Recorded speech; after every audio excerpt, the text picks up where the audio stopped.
Hey team, Coach Jack here, and in this video I'm going to show you how to do split squats with perfect form so that you can feel your quads and glutes working hard without any pain or discomfort in your knees or lower back. I'll break this video down into 3 sections. We'll cover the benefits of split squats, the common mistakes, and how to do it the right way so that you can split squat with confidence. Starting with the benefits. Split squats are great at building functional muscle and strength. The movement involves simultaneous knee and hip flexion on the way down and knee and hip extension on the way up, which means that the quads and glutes are the primary muscles doing the work. It is therefore a great exercise to build those muscles. Split squats are very joint friendly if done with good technique.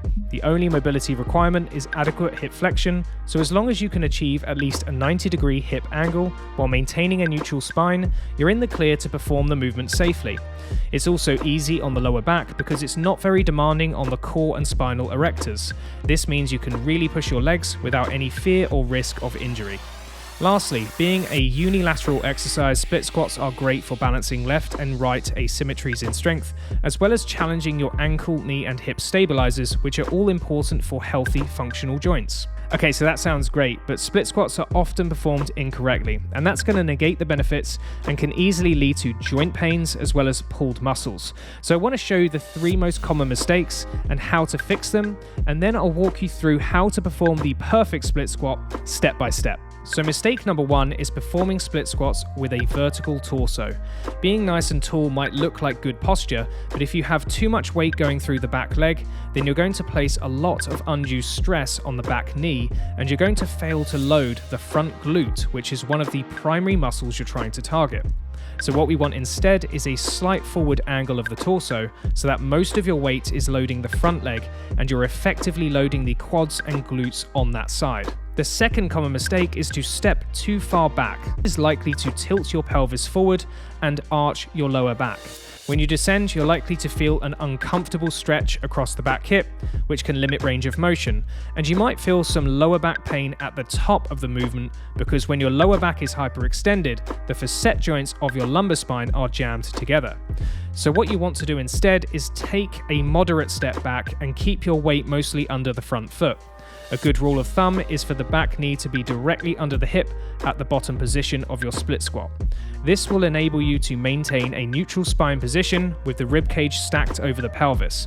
This is a very stable and strong position. The third most common mistake is to rock forward and back, like going down and up an escalator. On the descent, the movement path puts a lot of force through the front knee and it fails to load the glutes. Then on the way up, if the back heel drops, you're unloading the muscles of the front leg, which are the primary muscles you're trying to target. So we actually want the pelvis to drop straight down and up, like going down and up an elevator. The back heel should stay above the toes, which is an indication that the front leg is staying loaded through the full range of motion. Okay, so let's put all of that together now from setup to execution.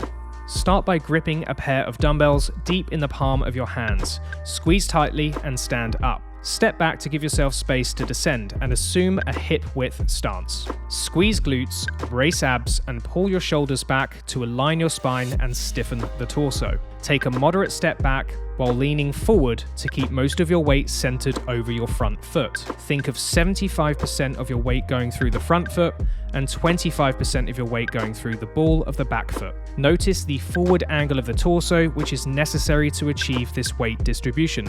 To descend, start breathing in through your nose and lower your hip straight down to load your quads and glutes equally. If you get the stance width right, your back knee should be directly under your hip. To come back up, push through the front foot and start breathing out through pursed lips to maintain core tension. Extend the knee until it's just shy of complete lockout. A note on depth, go down to at least a 90-degree hip angle, and if you have the range of motion, go down until your knee is just off the ground. Also note that the torso remains slightly angled forward through the full repetition, with the rib cage nicely stacked over the pelvis to maintain a neutral spine. You can play with tempo, but a good rule of thumb is 2 to 3 seconds on the descent, a slight pause, and a powerful push through the front foot to come up fast. Before wrapping this video up, I want to leave you with 3 bonus tips. Once you performed your desired number of reps on one leg, rest before repeating on the other leg, as opposed to doing both legs back to back. So for example, instead of doing the left leg, then right leg, then resting 2 minutes before your next set.